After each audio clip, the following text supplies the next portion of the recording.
back to our 5%. Thank you, Mark.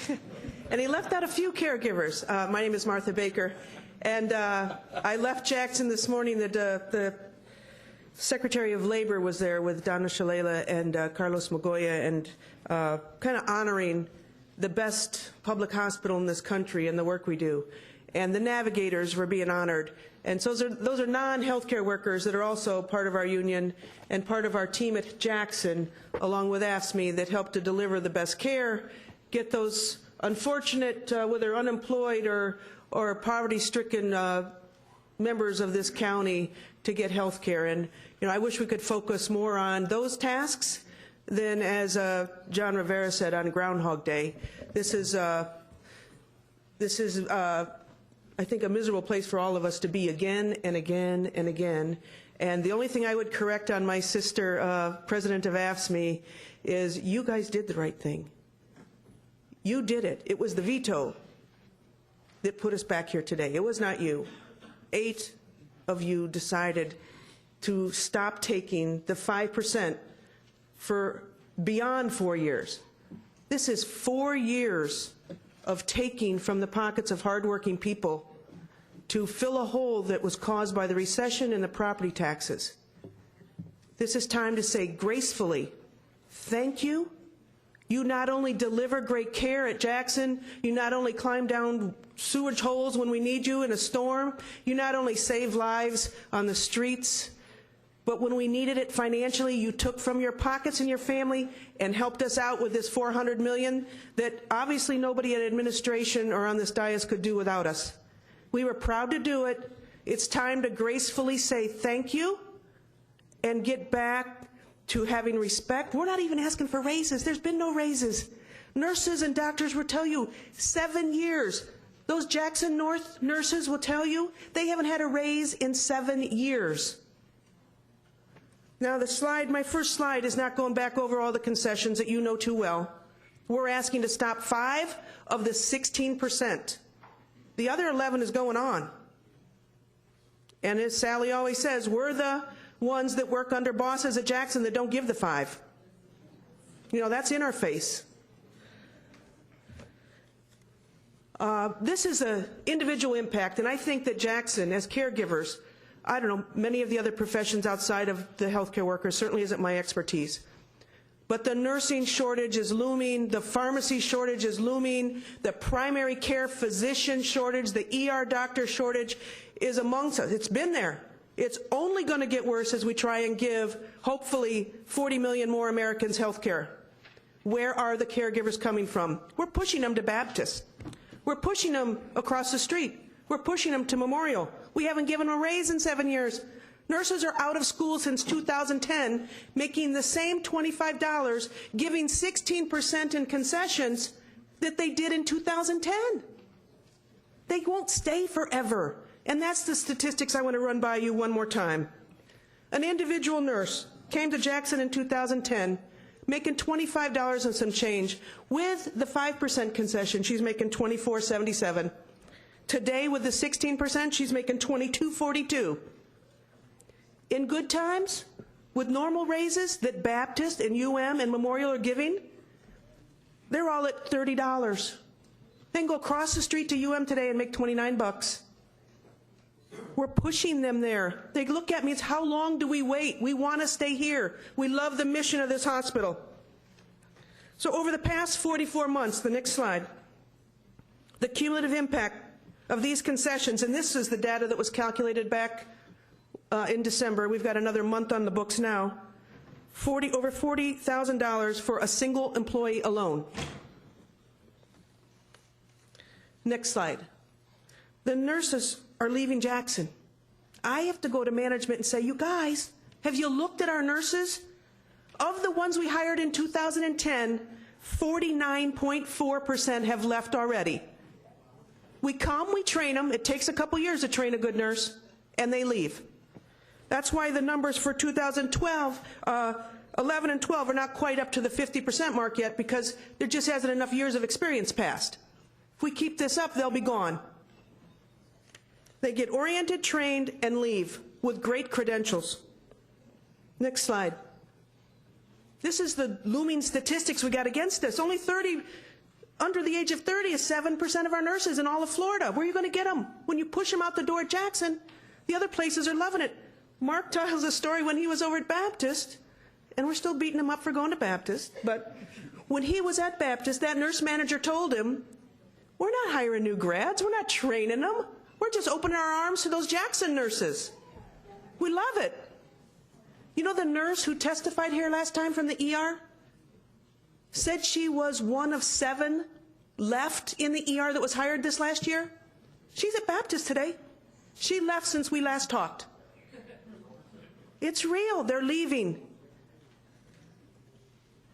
This is the scary part. This is the train wreck of the nursing shortage. And I say nursing, but it's even worse for pharmacists.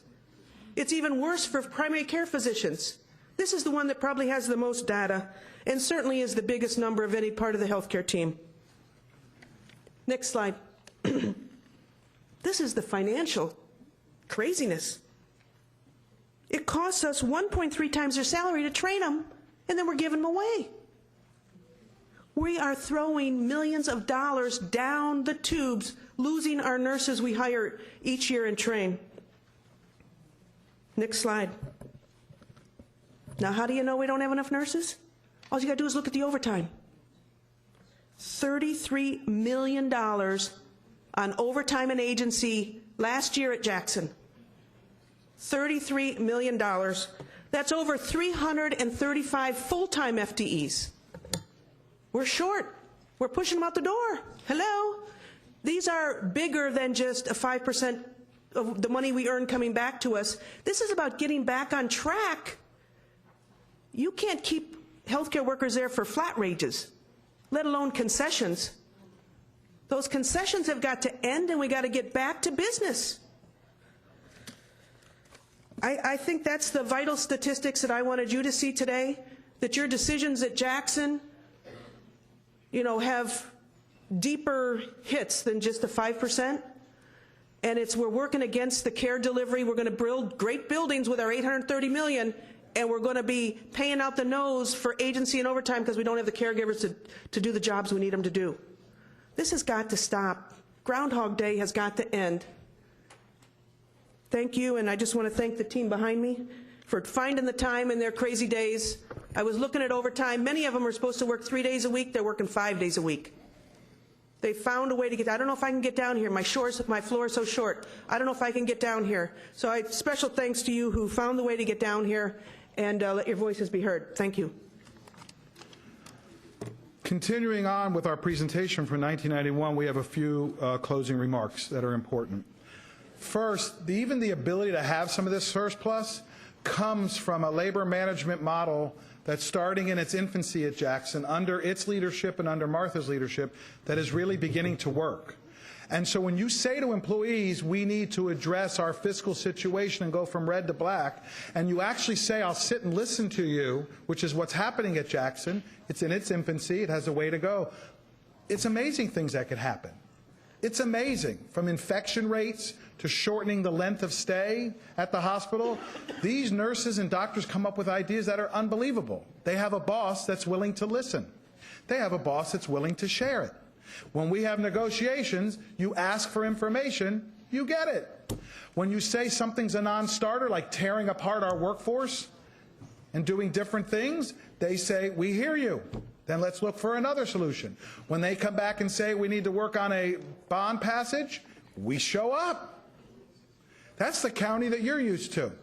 So Jackson deserves a lot of kudos, and the nurses, doctors, and healthcare caregivers are doing a stellar job at partnering with management. That being said, we have two last things to say to you. I worked on the Decade of Progress bonds. You remember those? Boy, did we change the landscape of this community. Worked on the transit tax, Alberto Carvalho's tax, the one that we can't get out of the college that we hope to get out of the legislature this year. We've worked on the recent bond, capital bond for the hospital. And when I go around and speak just like you do, or when Alberto goes around and speaks and is receptive, when the chairwoman goes, Commissioner Edmondson, Carlos Magoya, Soto, all of you, Commissioner, when you go out and speak, the one thing I've heard being born here 59 years ago, how do I know I should give money to my government? How do I trust them? And then you get into a colloquy that goes back and forth, and people bring up all the horror stories. Sometimes we make mistakes. And then I bring on, would you, when you have a heart attack, want Whack-and Hut to come beat on your chest? Or do you want a paramedic from a county?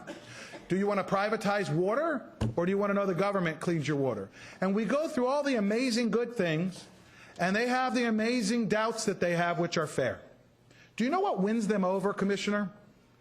Madam Chairwoman, do you know why someone walks into a booth at the Kendall Regional Library where I vote and marks yes for the capital bond, marks yes for 222 for expansion of the schools, will hopefully mark yes one day for Miami-Dade Community College, that votes yes for parks and libraries? Trust. Trust. Trust.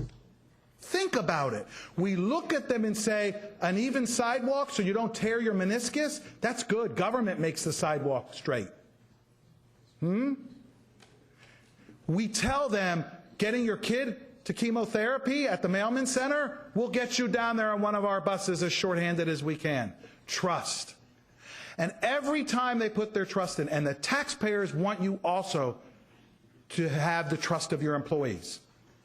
And today is a day where all 13 of you, forget this 8 plus 1, whatever it is, forget all of it. Today's a day for 13 people to say, we heard you, you were there, we're there with you.